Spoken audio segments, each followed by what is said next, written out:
Aquí comienza Entre el cielo y la tierra. Un espacio y un tiempo para cerrar y empezar la semana. Nuestro lugar para la reflexión. Entre el cielo y la tierra. Con la conducción del padre Guillermo Marcó y Max Gulmanelli. Hola, ¿qué tal? Buenas noches. Qué gusto volver a encontrarnos como hacemos todos los domingos acá en Radio Rivadavia hasta la medianoche. Padre Guillermo Marcó, buenas noches. ¿Cómo estás? Buenas noches, Max. Buenas noches a toda la audiencia. Si te parece, Padre Guillermo, vamos a presentar a nuestros auspiciantes. Acompañan Entre el cielo y la tierra. La Fundación Fragua. Medicus, la más alta calidad médica al servicio de nuestros asociados. Medicus es dar protección. Bolt Gaming, Sociedad Anónima. Tu heladera Philco habla de vos. Heladeras Philco, con toda la tecnología de termotanques RIM. Techint, para promover un modelo de desarrollo industrial sustentable. La organización Techint creó ProPymes. ProPymes es el programa de apoyo a la competitividad de las pymes clientes y proveedoras de Techint. ProPymes, el compromiso de Techint con su cadena de valor. Y Praga Comunicaciones.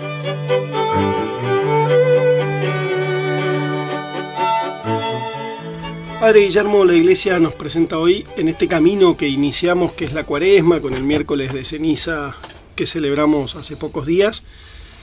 Nos presenta un Jesús que es tentado, ¿no? La humanidad o la divinidad de Cristo poniéndose en juego en un mano a mano con el demonio.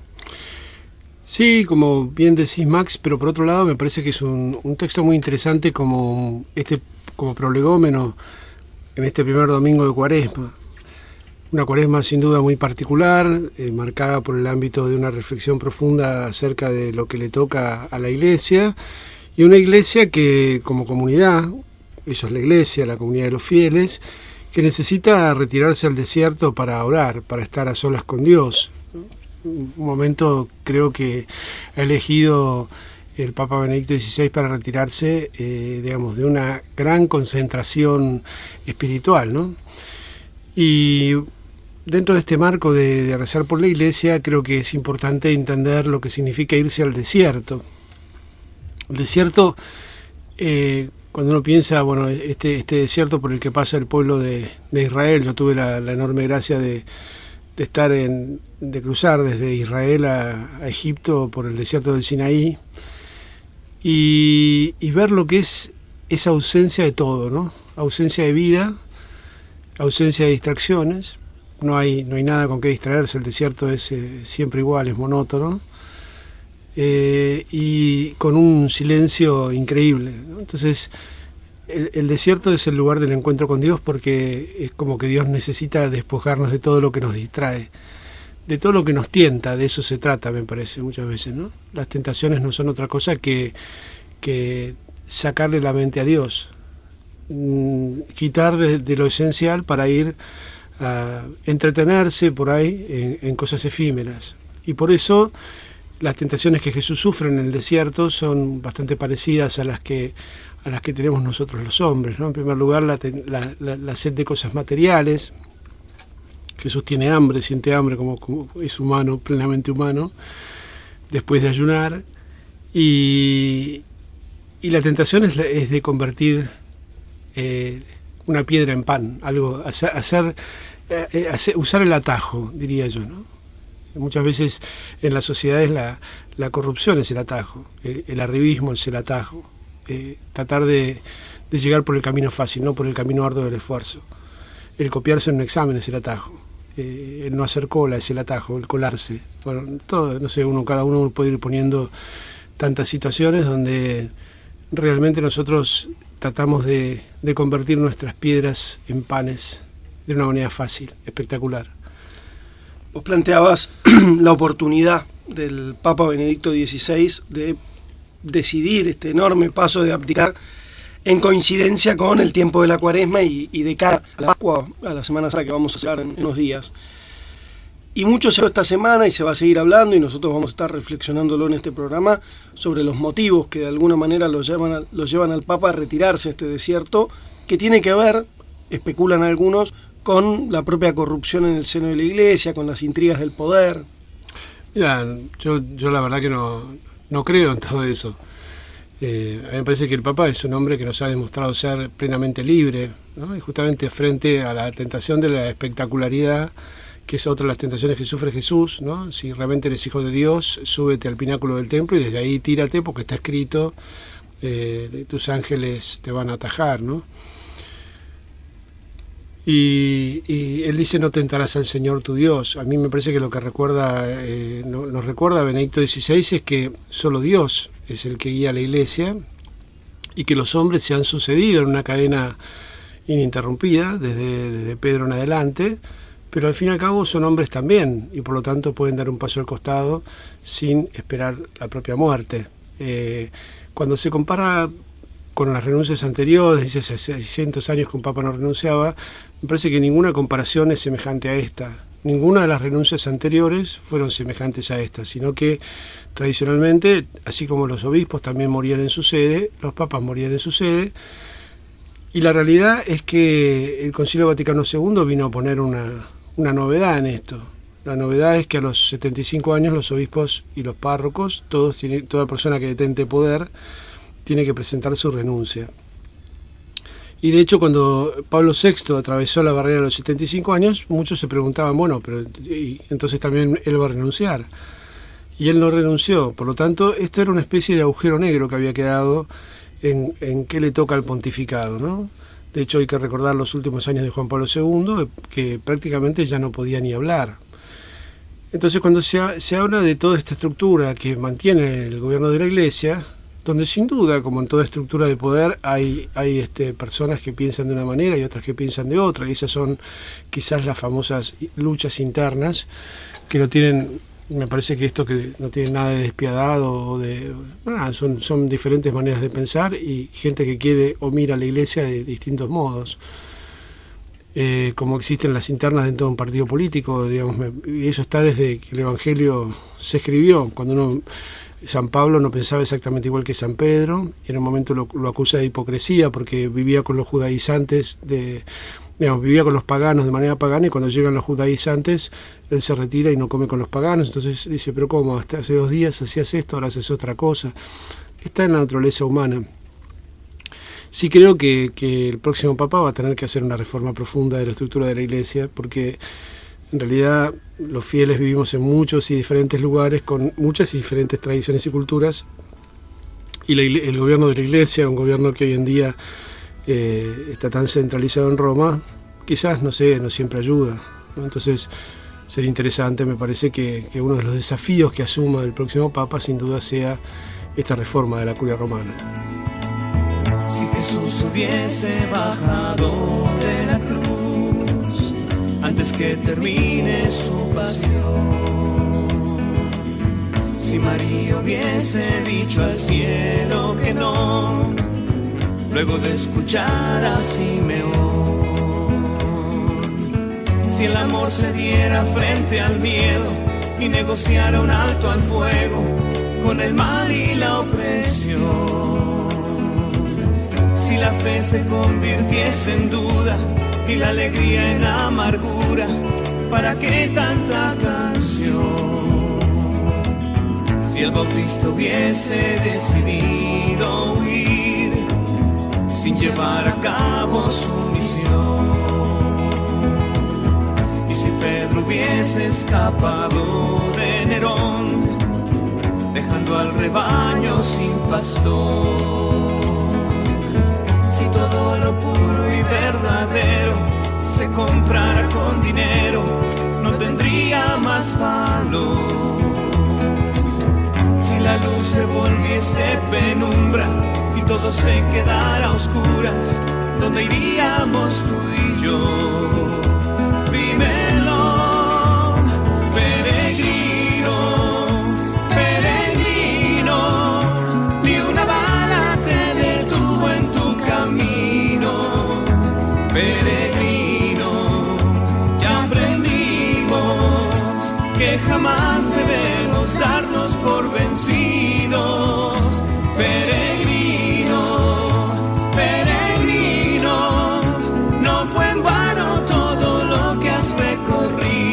Entre el cielo y la tierra, con la conducción del padre Guillermo Marcó y Max Gulmanelli.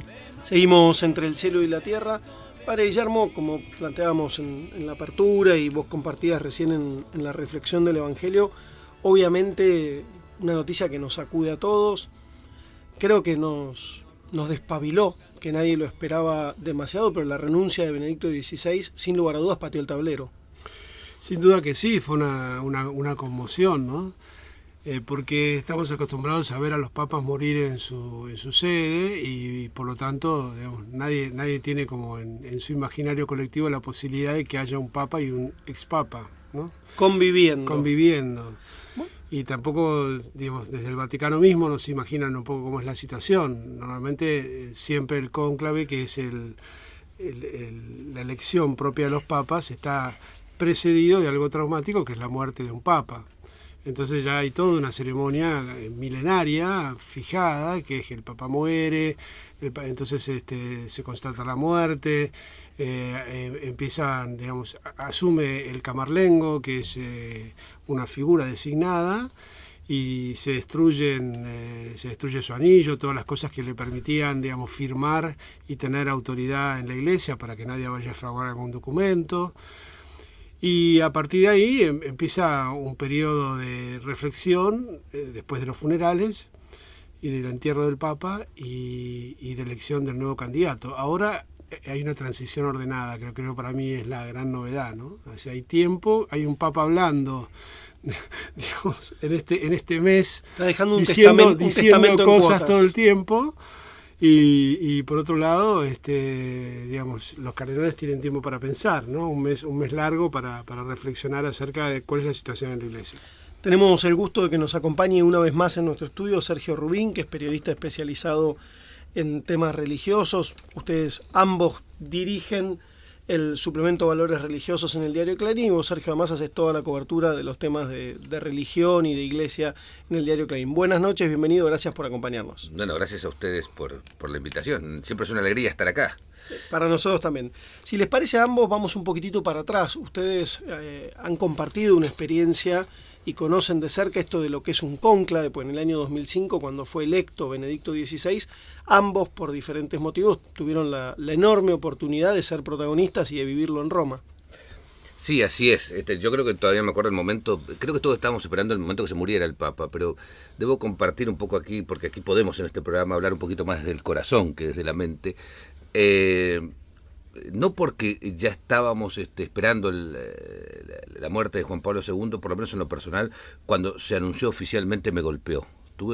Experimenté realmente un golpe, ¿no? Algo que uno no lo puede manejar, digamos, completamente inesperado, lo cual significa lo fuerte que había calado en mí ese Papa que pude acompañar en muchos viajes y bueno, que marcaron mucho mi vida profesional, porque fueron 26 años y medio de papado.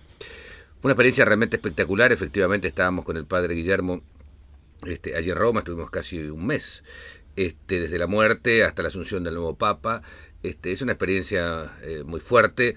Fue una cosa muy curiosa. Yo creo que resultó casi, diría yo, más impactante, por lo menos para mí, estoy hablando, las exequias de Juan Pablo, que la asunción de Benedicto. Claro, por todo lo que había significado Juan Pablo, un papa realmente de un altísimo perfil. Bueno, no vamos a hablar acá de todo lo que fue Juan Pablo II. A partir de ese momento, yo creo que la experiencia que uno puede ver es que se inicia, evidentemente, lo que se llama una reunión de congregación general. Es una especie de consistorio, se reúnen todos los cardenales del mundo, no importa si ya pasaron los 80 años, pero durante 3-4 días trazan un diagnóstico, debaten la situación de la Iglesia en el mundo y el perfil que debe tener el nuevo Papa. Eso previo al cónclave. Cuando terminan ese debate, solo los cardenales que tienen menos de 80 años, que en este momento son alrededor de 117, son los que entran a la famosa Capilla Sixtina, al cónclave, con llave, es decir, completamente hermético, secreto, hay 3 juramentos de guardar secreto, y empiezan a votar. ¿Se publica el resultado de ese consistorio, ese perfil que los cardenales entienden que debe tener el nuevo Papa? ¿Se da a conocer? No, todo eso es información cifrada, digamos. De hecho, ya esos días Antes había una gran incomodidad para los cardenales porque, bueno, digamos, venían de todo el mundo, no había dónde alojarlos y, bueno, el hecho de que salieran y entraran se causaba problemas porque podían hablar con cualquiera. Ahora, digamos, Juan Pablo II fue el que hizo una residencia para los cardenales dentro de la misma Santa Sede. O sea, dentro de los muros de la Santa Sede, que son 32 kilómetros cuadrados, hay una especie de hotel donde cada cardenal tiene su habitación y su baño, por lo tanto, en esos días no se ve obligado a salir. ¿Cómo se cubre un cónclave, digamos? Periodistas de todo el mundo, vos has estado, están ahí tratando de conseguir información de algo que sucede intramuros con un hermetismo total o casi total. Mirá, está muy bien la pregunta. Yo te digo que es un padecimiento espantoso, porque en realidad es muy poca la información que trasciende, y los cardenales, yo diría, juegan a las escondidas, ¿no es cierto? Está bien, ellos saben que no es bueno hablar, que el debate tiene que ser hacia adentro. Hay algunas informaciones que da la oficina de prensa, algunas exposiciones, obviamente las partes, supongo yo, menos conflictivas, trascienden, digamos, incluso oficialmente trascienden, pero digamos, es muy difícil. Es muy difícil, y no te digo, es decir, cuando son tantos días, porque están los debates, después lo de la Capilla Sixtina, etcétera, etcétera, son tantos días de especular sin contar con información, se hace muy difícil, ¿no? Yo sufro porque a veces digo, envidio sanamente, en un sentido, a otros periodistas que cubren otras áreas, por ejemplo la política, porque tienen posibilidad de hablar con los políticos. Nosotros ahí es muy restringido el acceso, entonces se hace muy difícil, a veces se nos culpa mucho de ser demasiado especulativos. Por otro lado, por ahí nos escapamos un poco para el lado de las cosas de color que tiene, que son muy atractivas, de la Capilla Sixtina, desde ir a hacer una visita a la Capilla Sixtina, contarla, ver la estufa famosa, donde sale el humo, la fumata negra donde se queman los papelitos de la votación, y sale el humo negro mientras no se elige papa, los químicos que se le agregan para la fumata blanca, que indica que ya se eligió papa. Bueno, todas esas cosas de color, de alguna manera también nos permiten sobrellevar una cobertura, ya te digo, que es muy larga y de la cual se tiene muy poca información. Y además que, claro, es la antiprensa, ¿no? Porque en general vos pensás que ahí está la atención del mundo concentrada sobre ese lugar y no hay mucho para decir. Entonces yo me acuerdo de todas estas cosas que cuenta Sergio, fueron cosas que la oficina de prensa de la Santa Sede trató de hacer como para entretenerlos, no les hacían la visita a la Sixtina, les mostraban la estufa, claro, había que hacer algo con los periodistas, había, por lo menos en el conclave anterior, más de 6.000 periodistas acreditados de todo el mundo. Y pensemos que del año 78, que es elegido Juan Pablo II, al 2005, y ni hablar hoy, hoy ustedes tienen que tuitear permanentemente noticias. ¿Cómo haces para cubrir 7 días, 15 días sin sacar un solo tuit de información? Sí, yo no sé tuitear, pero por ejemplo, ahora se agregó más, ya estaba en aquel momento, pero ahora están los portales. Por tanto, por ejemplo, nosotros también tenemos que proveer a los portales. Yo que trabajé muchos años en agencia, esta es una intimidad más técnica, pero trabajé muchísimos años en agencia de noticias. Cuando entré al diario estaba feliz, porque dije, se terminó esto del minuto a minuto. Y ahora estamos otra vez... Segundo a segundo. Segundo a segundo con el portal. Además, a nosotros nos exigen, para el portal, grabar como si fuese la radio, hacer, digamos, filmar, digamos, grabar en video, como si fuese, ahora el video no existe más, se graba digitalmente, pero digo, como si fuese también televisión, es decir, y todo rápidamente, o sea, es una cosa de locos, que se ha acelerado de una manera, y bueno, eso exige, digamos, tener una serie de habilidades, y si no las tenés, hacételas como Dios te ayude, pero digamos, se ha complicado mucho más la tarea, ¿no? Sergio, vos como periodista de temas religiosos, supongo que permanentemente uno va charlando con gente que conoce la vida interna de la Conferencia Episcopal Argentina, con vaticanistas. ¿Alguien se veía venir la posibilidad, más allá de que Benedicto XVI en ese libro reportaje hace aproximadamente un año, él deja una lucecita prendida como diciendo, bueno, si un papa siente que no puede renunciar y en algunos casos hasta debe renunciar? ¿Se lo esperaba a alguien o fue un baldazo de agua fría? No, yo creo que tuvo mucho de sorpresa. Es cierto lo que vos decís, que él más o menos venía como anticipando algo, pero una cosa es decirlo y otra cosa es hacerlo. Y cambiar 6 siglos de historia, o de Real se lo compara con Gregorio XII, pero Gregorio XII no era un papa reconocido por todo el catolicismo. Por ahí el antecedente son 700 años, con Celestino V, ese monje del norte, que lo fueron a buscar y salió rajando porque no quería saber nada. Había unos líos en el Vaticano espantosos. Y bueno. Pues yo creo que cuando se hacen esas comparaciones, para mí es la primera vez en la historia. Ninguna renuncia anterior es comparable a esta. Claro. Porque esta se da en un marco de una transición recontraordenada. Y yo creo que todos teníamos como el ideario colectivo, en ese, bueno, si un papa está mal, debería renunciar, el estar mal de Juan Pablo II, que duró muchos años, donde el papa prácticamente no podía ni hablar, ya casi no podía caminar. Entonces uno lo veía a Benedicto XVI y decía, está bien comparado, porque está muy bien de la cabeza, sobre todo que es lo que más necesita, y aunque bueno pudiese caminar un poco más, un poco menos, o pudiese viajar un poco más, un poco menos, es una persona que está lúcida todavía. Pero yo creo que es un hito histórico, ¿no? Porque le marca un poco la cancha a los sucesores. Creo que de acá en más, digamos, sería interesante que se pudiese elegir un papa más joven y se fijara una edad de retiro alrededor de los 75 años como la mayoría de los obispos, ¿no? Que cuando el papa cumpla 75 años tenga que dejar el cargo y darle lugar a otro más joven. Entonces se evitaría tener que elegir siempre personas mayores para una tarea que se ha vuelto, yo diría, ciclópea, ¿no? Sí. No, yo coincido absolutamente con lo que dice Guillermo. No es parangonable lo que pasó hace 700 años con la renuncia de ahora. Eso estoy totalmente de acuerdo con él. Creo que además, digamos, esto cambia absolutamente todo. Porque ahora, por ejemplo, hay mucha gente que a mí me pregunta, bueno, ¿y un papa qué edad debería tener? Y no sé ahora si importa tanto la edad. Porque este papa ahora instaura la modalidad de la renuncia. Entonces no sé, porque no quieren un papado largo. Y qué sé yo, si el otro papa renuncia. Es decir, pero además me parece que, a ver, con lo de Juan Pablo II, se cambió la cuestión casi 500 años de papas italianos. Ahora este papa renuncia, después de 600 años. Entonces me parece a mí que se está cambiando toda una modalidad, digamos, que se empieza por ahí, digamos, por lo más exterior. Pero yo creo, como dice Guillermo, y también lo leía a Hans Küng, que es un teólogo muy destacado, que muy crítico, diría yo, disidente, pero que planteaba la necesidad de reformar un poco el papado, de reformar un poco incluso, que es un tema bien interesante, todo el tema de la curia. Y no estoy pensando solo en la cuestión de organigramas, que como una gran corporación, que esta gerencia pasa a esta dirección y esta dirección pasa a esta gerencia. Estoy hablando de toda una cuestión de espíritu, un poquito más de fondo de la cuestión, y me parece que ahora, si ha habido estas audacias de sacar que no sean papas italianos, de que los papas renuncian, son todas señales. ¿Habrá audacia? Yo me hago esta gran pregunta. ¿Tendrán ahora la audacia los cardenales para continuar, digámoslo, en esta línea de renovación y cambio, digamos?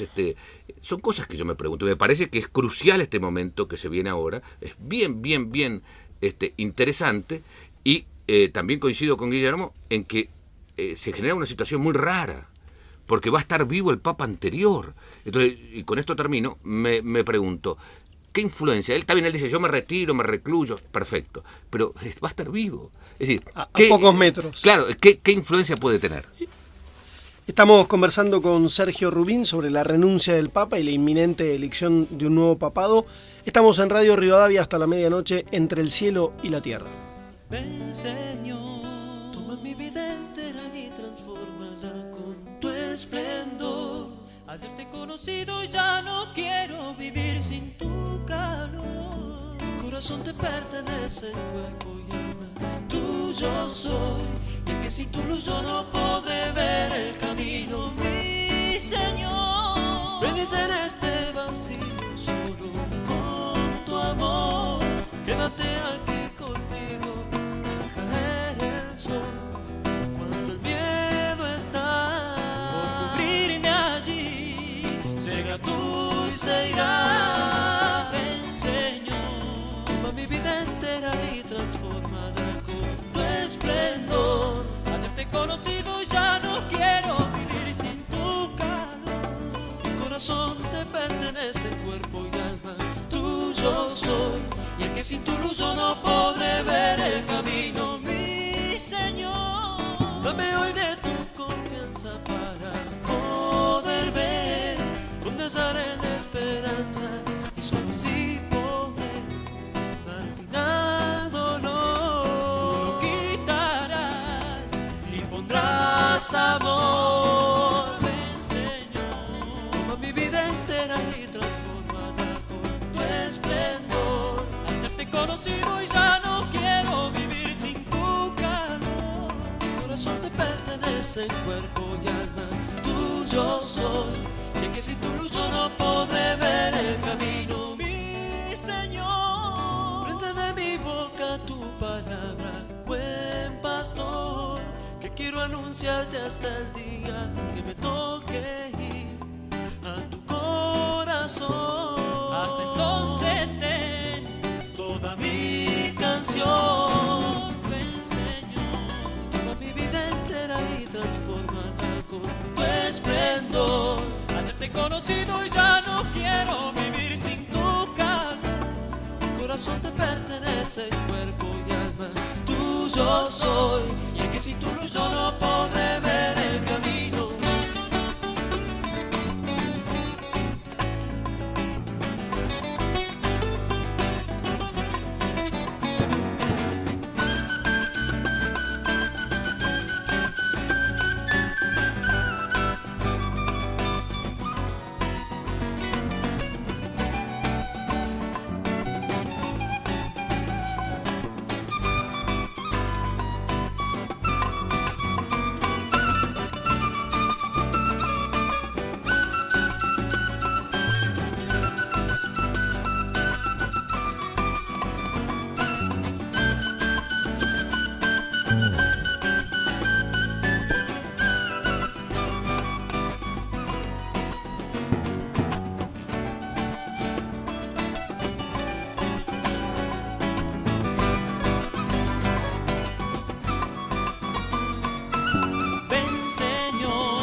Hacerte conocido y ya no quiero vivir sin tu calor. Mi corazón te pertenece, cuerpo y alma, tuyo soy.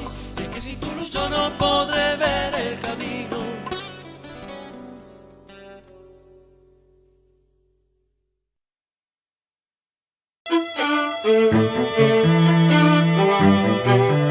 Entre el cielo y la tierra, un espacio y un tiempo para abrir y cerrar la semana.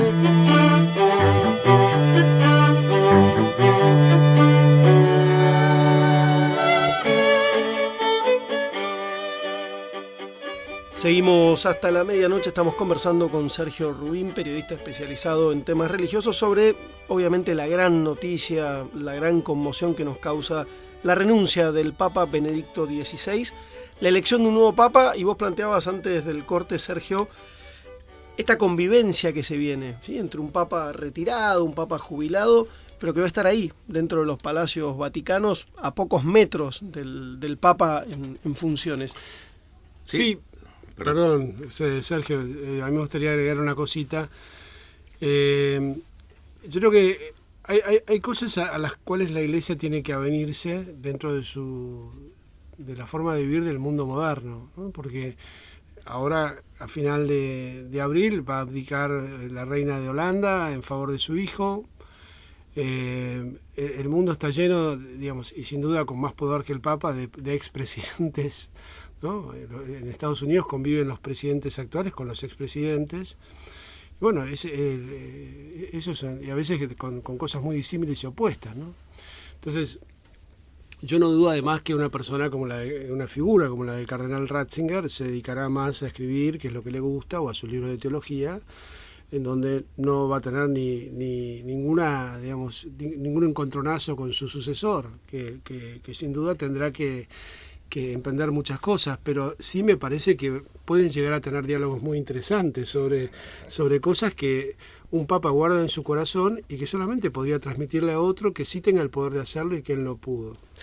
Yo me pregunto si también, yo el otro día hice una comparación muy osada, muy asimétrica, una nota en el diario, pero que, digo, yo no sé cuánto va a pesar en ello, o va a pasar en esa comparación, ¿no?, como con Fidel Castro, que el cambio en Cuba no va a venir, en serio, hasta que no se muera Fidel Castro.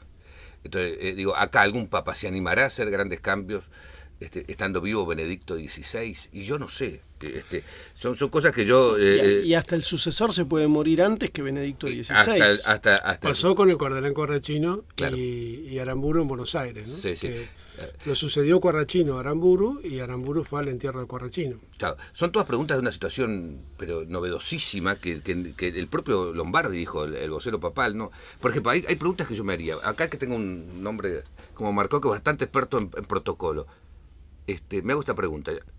¿Va a estar Benedicto en la asunción del nuevo Papa? O si Benedicto publica un libro como planteaba el padre Guillermo, ¿cómo firma? Bueno, ¿Es el cardenal Ratzinger? No, ya no es más cardenal porque uno deja de ser cardenal cuando asume como Papa. Claro. Entonces, sí, es obispo de Roma, o sería Emérito. obispo emérito de Roma, ¿no? Y el nombre de Benedicto XVI sí lo conservaría porque es de él. O sea, cada uno tiene... el próximo no puede ponerse Benedicto XVI, tiene que ponerse Benedicto XVII, si quiere, o Pablo VII. Claro. O Juan Pablo III. No puede, si quiere continuar el nombre, tiene que ponérselo en gradación sucesiva numérica. Claro. Yo particularmente pienso que no va a estar. Yo pienso lo en mismo. la Yo creo lo mismo. porque no va a querer ser centro. Claro. Si un ex papa está viendo cómo asume el nuevo papa, sin duda que todas las miradas también estarían centradas en el anterior. Así que creo que es en un hombre prudente, en un hombre como es él, digamos, de bajo perfil. No, me parece que de verdad se va a recluir. Lo que a mí me queda una duda, quiero decir, es lo siguiente. Yo no sé si... A ver, ¿cómo decirlo? Si es del todo adecuado que él se quede en el Vaticano. Esa es una duda que yo tengo personal. Yo no sé si él tendría que irse. Todos sabemos que se tiene que recluir, y él lo ha dicho, y él, no tengo ninguna duda que él es plenamente consciente de eso, ¿no es cierto? Y que va a tener el tino, sin duda. Pero, digo, no sé si es adecuado que se quede en el Vaticano, si no debería haber ido a un monasterio, otro lugar lejano, o en Alemania, qué sé yo, no sé. Esto es otra pregunta que yo me hago. Y hay una cosa, volviendo a la renuncia, porque me parece también importante, porque la gente a veces se pregunta cosas muy sencillas, ¿no? Nosotros a veces que estamos más metidos en estos temas somos un poquito más retorcidos y vamos a leer. Y la gente por lo pronto, ¿qué experimentó cuando se enteró de la renuncia? El católico, como una sorpresa, no entendía nada. Inmediatamente, además, se lo ligó con Juan Pablo II, que esa entrega que él tuvo hasta la muerte. Ahora, yo tengo mi explicación personal. Además, Juan Pablo II tuvo frases muy fuertes. Dijo, si Cristo no se bajó de la cruz, yo no me tengo que bajar. En otro momento dijo, ¿qué cosa es? No sé bien qué cosa sería un papa jubilado, dijo Juan Pablo II. Por tanto, dijo cosas fuertes. Ahora, yo creo que acá hay dos criterios, y los dos me parecen muy respetables.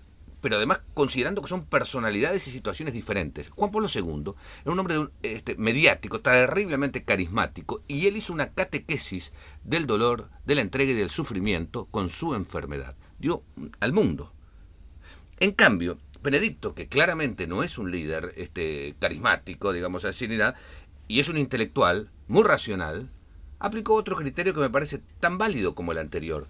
Dijo, si yo no tengo las fuerzas suficientes, y ya no solo no me estoy haciendo un bien a mí mismo, sino que probablemente tampoco le estoy haciendo un bien a la institución. No le estás haciendo un bien a la iglesia. Claro. Yo en esto quizás fui siempre, y lo fui en su momento también, más crítico, porque la iglesia aplica un criterio hacia abajo. Por ejemplo, si un párroco estuviese en el mismo estado de salud que estaba Juan Pablo II, cuando hubiese empezado con el mal de Alzheimer, directamente lo retiran, por el bien de la feligresía. No pensando en el bien de la persona, pensando en el bien de la feligresía. Entonces, si ese criterio rige para lo menos, también tendría que regir para lo más. Porque yo creo que las consecuencias nefastas que pagó Benedicto XVI de todas estas internas develadas en Batilix de la Curia Romana, fue justamente porque la Curia Romana se hizo muy fuerte durante todo el gobierno ausente de Juan Pablo II de los últimos años. Juan Pablo II estaba muy mal, y entonces obviamente, como la iglesia tiene que seguir funcionando, ¿quién toma las decisiones? Toma las decisiones el aparato de la Curia Romana. Entonces, la lucha con Bertone, con Bertone, el cardenal Bertone, es un hombre, digamos, de salesiano, misionero, me consta, yo lo conocí, lo recibí en Buenos Aires cuando era arzobispo de Génova, lo llevé a ver al cardenal Bergoglio, de ahí él se iba a visitar algunas misiones que tenían los salesianos en Perú, en medio de los indígenas. Lo acompañó Emilio Noceda, que es muy amigo mío, que vio la forma sencilla en la que vivía como un sacerdote. Bueno, a ese hombre lo pusieron en un puesto relevante en la curia romana, y obviamente, como no venía de la carrera diplomática, tuvo toda una contra, digamos, de aquellos que saben en teoría cómo se hacen las cosas y no querían saber nada con que una persona venida del mundo pastoral estuviese en ese lugar. Bueno, como pasa en todas partes, ¿no? Sí, claro. No, está muy bueno. No, te estaba escuchando, me parece, es evidente que uno ve toda la parte, digamos, más a la vista, por decirlo de alguna manera, más glamorosa, por decirlo de alguna manera, de Juan Pablo, pero es cierto que del otro lado, digamos, él perdió un poco las riendas en el último tramo, como era lógico, de su gestión, y él tenía una estructura muy fuerte. Yo creo porque la gente, a ver, la gente también, la siguiente pregunta que se hace, primero es la sorpresa, la siguiente pregunta es ¿por qué renuncia? Entonces, bueno, porque no tenía fuerzas, dice él, en un mundo de transformaciones y desafíos para la iglesia. Pero a la gente tampoco, a mucha gente tampoco eso le termina de convencer mucho. Entonces, acá, sobre todo en Argentina, que tenemos un espíritu conspirativo muy fuerte. Entonces, pero ¿qué hay detrás? Dice la gente. A ver, yo creo que no establezco una relación, por lo menos es mi opinión, no establezco una relación automática entre los problemas que él tuvo en su papado y la renuncia, pero sí establezco una relación claramente. A ver, él tuvo varios problemas, no vamos a hacer, pero tuvo problemas con el Islam, problemas con los judíos, tuvo el problema de la pederastía que él afrontó con gran energía, esto es para destacarlo, no podía ser de otra manera frente al horror del tema, pero él se animó. Hoy hay un protocolo muy claro sobre cómo proceder. Pero creo que lo que más le pesó a él en esta decisión de renunciar ha sido el problema interno en la curia, es decir, estos enfrentamientos que él ha tenido, que mucha gente piensa en categorías que yo ya digo están un poquito antiguas, no sirven para explicar, pero la gente piensa conservadores progresistas. Yo creo que aquí el enfrentamiento más ha venido entre la vieja guardia del Vaticano, un poco lo que aludía Guillermo, la vieja guardia con Sodano, con el cardenal Sodano, y la nueva guardia, digamos así, con Bertone. Y esto, que después puede extenderse un poquito más a todo el tema de otros cambios, de otras actualizaciones de la Iglesia, ¿no es cierto? Esto, que incluyó, recordemos, la filtración de papeles, el mayordomo, bla, bla, bla. Esto me parece a mí que es lo que más le ha pesado al Papa, y le ha hecho, como tomando sus palabras, debilitar sus fuerzas y presentar la renuncia. Ahora, esa debilidad humana, esa intriga palaciega, esas internas, esas luchas intestinas, ¿no?, que de alguna manera hay mucha conjetura de que lo llevan al Papa a dar un paso al costado, son los mismos que van a elegir al sucesor, con lo cual uno puede ser un poco escéptico. No necesariamente, digamos, el mundo de la curia romana está dominado por montones de personas, digamos, de menor rango y jerarquía, que no votan a un papa, no son cardenales, y la mayoría de los cardenales son venidos de distintos países del mundo con diferentes visiones. Yo lo que sí creo, y es un criterio que no entiendo mucho, me parece que Benedicto XVI, entre las cosas que para mí no tuvo acierto, fue sobre todo en elegir tanto cardenal europeo, ¿no? Y, a ver, no quiero establecer un ranking de ¿cómo decirlo? Por supuesto que el Evangelio se mide en otras categorías, pero cuando uno piensa que muchas veces hay personas que deciden y no solo no han tenido contacto pastoral, sino que tampoco han tenido éxito pastoral, y las cosas que, digamos, que pasan en sus países son tremendas, ¿no? O sea, en cuanto al retroceso de la evangelización, en cuanto a los escándalos que han pasado, en cuanto a la gravedad de las cosas que sucedieron en sus diócesis, digamos, la verdad que no se comprende mucho que otros continentes como América Latina tenga 17 cardenales apenas, cuando es donde habitan la mayoría de los católicos del mundo. La verdad que resulta poco comprensible, ¿no? Uno mira las iglesias de América Latina y bueno, son iglesias pujantes, donde, digamos, sigue existiendo gran cantidad de matrimonios, donde sigue habiendo vocaciones. Lo mismo pasa con las iglesias de Asia.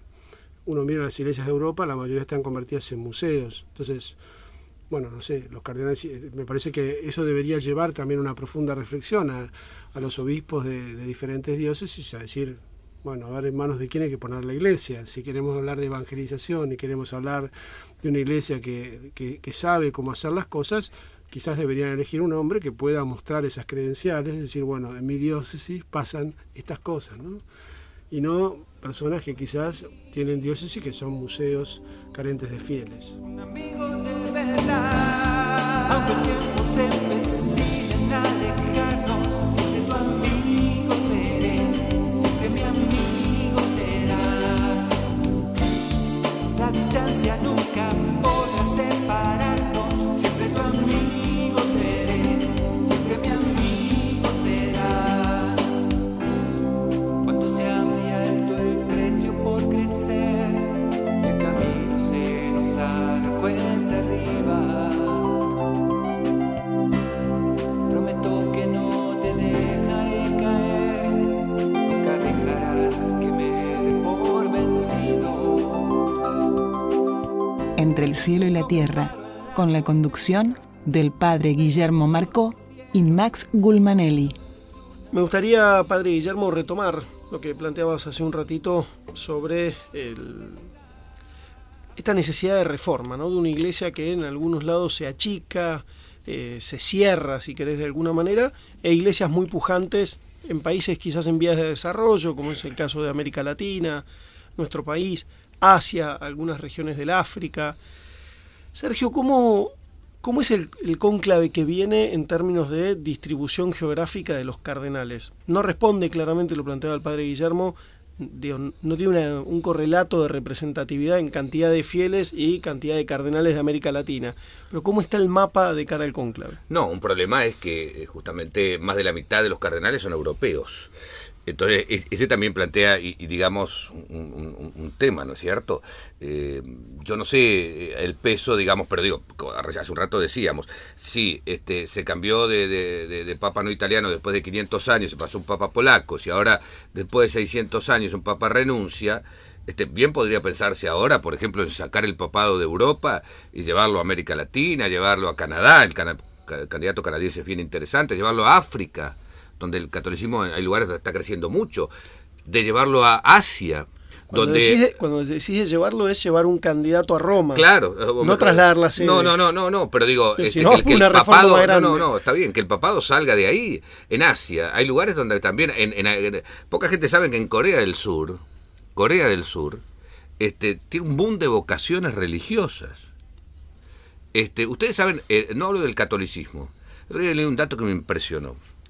Hay en la provincia que más creció económicamente en China, es muchas cosas, la provincia que más creció en China, o sea, por encima de lo que creció China, imagínense lo que acaba de decir, que se desarrolló, había 30 templos cristianos hace 30 años, y ahora hay casi declarados 1.400 cristianos. No católicos, entre ellos habrá católicos, pero quiero decir, hay una expansión. Nosotros estamos encerrados, no salimos de Europa por ahí muchas veces. Entonces tenemos que pensar que la cosa está cambiando. Es cierto que, además en Europa hay mucho retroceso del catolicismo, quizás hay una reconversión hacia una cosa un poquito más sentida, menos formal, pero bueno, pero hay problemas. Entonces me parece que sería un gran momento para pensar. No sé si se dará esta vez. Lo que estoy seguro es que con cada elección va creciendo la posibilidad de que ya no sea no solo un italiano, sino un europeo, ¿no? Y me parece que tengo la sospecha de que le van a pasar la factura a los italianos, porque todos estos últimos problemas que hubo en la curia han sido muy italianos.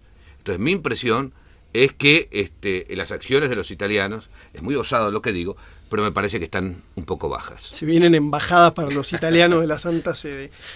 En un mundo que cambió y que lo que tiene es una dinámica de cambio vertiginosa, ¿cuál es la agenda o cuáles son los grandes desafíos para la Iglesia que viene en torno a la elección de un nuevo Papa? Yo creo que los desafíos de la Iglesia que viene tienen que ver con qué lugar quiere ocupar el papado en el mundo, ¿no? El papado es, algo que, yo creo que la gran crisis viene por eso, por definir qué es un papa, ¿no? Es claro que para los católicos el papa es Pedro, es la figura de Pedro, es la cabeza de la Iglesia, tiene una capacidad de fijar o decidir, Creo que los últimos papas nos han señalado que eso ya no se puede hacer solo, que lo hacen de manera colegiada, por eso se han instaurado mucho el tema de los sínodos, de escuchar a obispos de todo el mundo, de escuchar sus opiniones y después de hacer documentos finales. El tema que también al episcopado no llegan todas las opiniones, porque digamos, el modo que tiene la Santa Sede para elegir obispos es también un modo de bastante filtro, donde digamos, lo que llega es bastante homogéneo. Entonces, no sé si en el episcopado están representadas todas las voces del catolicismo. Es otro problema interno para poder escuchar, ¿no? El gran desafío es lo que señalaba Sergio, es la evangelización, ¿no? Benedicto XVI hablaba de la reevangelización de Europa, ha puesto toda la atención este año, el año de la fe, creo que es un tema fundamental, pero yo no veo muchos resultados en Europa de una reevangelización, ¿no? Veo una iglesia más formal, diría yo, menos apostólica. O sea que aquel desafío que planteó Juan Pablo II de una nueva evangelización, nueva en su ardor, en sus métodos y en su expresión, en Europa se quedó en el deseo. Y en Europa se quedó, digamos, lo que funciona en Europa son los movimientos, pero no funciona la vida diocesana en general. Hay crisis de vocaciones y por otro lado, ¿qué es el papado? Es una figura internacional que tiene que mediar en conflictos como fue Juan Pablo II con el tema de Malvinas. Es un mega dirigente que tiene que estar en los foros internacionales. O sea, realmente en un artículo interesante el cardenal Mejía señalaba el otro día en el Diario de la Nación, bueno, que todos estos problemas están, ¿no? Dice, bueno, la tarea se ha vuelto tan ciclópea que es casi imposible para un hombre, porque el Papa se ha vuelto un líder internacional que tiene que viajar, que tiene que evangelizar, que tiene que escribir encíclica, que tiene que gobernar la curia romana, y prácticamente, digamos, el tiempo humanamente es imposible para una persona sola, ¿no? Con la elección de Juan Pablo II se planteaba esto de progresistas o conservadores, qué iba a pasar con el tema de la comunión de los divorciados, los métodos anticonceptivos, o sea, como algunas cuestiones de reforma moral y en muchos casos vinculados a moral sexual que parecían que era la agenda que se venía, después fue una agenda pendiente, Benedicto XVI avanzó mucho en otros temas. ¿Es hoy también un eje de debate y va a mirarse la elección del próximo Papa en función de si va a abrir algunas discusiones o no? Sí, yo creo que sí. Acá hay un tema que cuando hablamos de cambio, pues usamos la palabra cambio, tenemos que precisar a qué nos referimos, porque por ahí no todos queremos decir lo mismo cuando hablamos de cambio. Por ahí la gente también, pobre, no todo el mundo tiene que ser experto, por ahí se dicen verdaderos disparates. Es decir, hay cambios, considerando que lo primero y la clave acá, lo que decimos con Guillermo hay que subrayarlo mucho. Es decir, lo central acá es anunciar el Evangelio y anunciarlo de una manera que resulte atractiva a la gente, que pasa mucho por el testimonio, que pasa mucho por meterse, no solo pensar en llegar a los pobres, porque hay también como una cuestión de que parecería ser que es cierto que la Iglesia tiene un amor preferencial por los pobres, pero parecería ser que la única tarea de compromiso que existe es trabajar con los pobres. Y hoy yo creo que la Iglesia tiene un desafío enorme en el mundo de la cultura, es decir, que ahí se está dando la gran batalla. Esto que están haciendo ustedes con este programa de radio es plantarse en el debate en el mundo de la cultura, que es un gran desafío. O sea que yo si hablaría de cambios, lo primero que diría es cómo hacer para reinterpretar el mensaje y los modos y el testimonio en el mundo actual. Eso es, me parece, lo central. Cómo entusiasmar a la gente que está metida con el consumo, con otras cosas. Y a partir de ahí, evidentemente, que hay algunos puntos muy concretos, que yo creo que se va a tener que avanzar, y que este Papa, incluso Benedicto, dio algunas señales. El tema de los divorciados, de la comunión a los católicos divorciados en nueva unión, este Papa nunca lo cerró, siempre dejó abierta una rendija. No lo asumió, pero dejó abierta una rendija. O sea que yo creo que podría avanzar por ahí, se podría avanzar por el lado de los métodos artificiales anticonceptivos, siempre por supuesto que no sean abortivos. Se podría iniciar un debate sobre el celibato optativo. Creo más lejos el tema del sacerdocio femenino, pero lo que estoy seguro es que la mujer ya no tendrá el orden sagrado, como dicen técnicamente, pero tiene que tener la mujer una mayor participación en la iglesia. Eso está, pero si uno va a la parroquia y está lleno, en la mayor mayoría mujeres, va a un sínodo y son 250 hombres y 2 mujeres. Entonces digo, el espacio de la mujer, claramente, o sea, hay una serie de temas que me parece que están pendientes, y ahora termino con esto cortito. Me parece que de nuevo la Iglesia ahora con este cónclave está en una oportunidad histórica, puede aprovecharla o puede dejar pasar el tren. Sergio, muchísimas gracias por acompañarnos esta noche. Gracias. Siempre es un gran gusto. Padre Guillermo, un minutito, Cuaresma, a elección de Papa, ¿qué podemos hacer? Rezar. Yo creo que es un momento para rezar mucho. Lo demás es futurología, qué va a pasar o qué no va a pasar, o qué va a cambiar o qué no va a cambiar. Por ahí no cambia nada, pero sí lo importante es que cambiamos de Papa y para eso hay que rezar mucho y creo que irse al desierto a pedirle a Dios, que es aquel que en el Espíritu Santo nos regala un nuevo pontífice, que nos dé un pontífice que sea tendedor de puentes con la cultura contemporánea. Toto Berlingeri nos acompañó en la operación técnica, Elías Cisternas y Tommy Gulmanelli en la producción general. Buena semana para todos. Que Dios los bendiga. Chao. Acompañaron Entre el cielo y la tierra La Fundación Fragua. Medicus, la más alta calidad médica al servicio de nuestros asociados. Medicus es dar protección. Bolt Gaming, Sociedad Anónima. Tu heladera Filco habla de vos. Heladeras Filco, con toda la tecnología de termotanques RIM. Techint, para promover un modelo de desarrollo industrial sustentable, la organización Techint creó ProPymes. ProPymes es el programa de apoyo a la competitividad de las pymes clientes y proveedoras de Techint. ProPymes, el compromiso de Techint con su cadena de valor.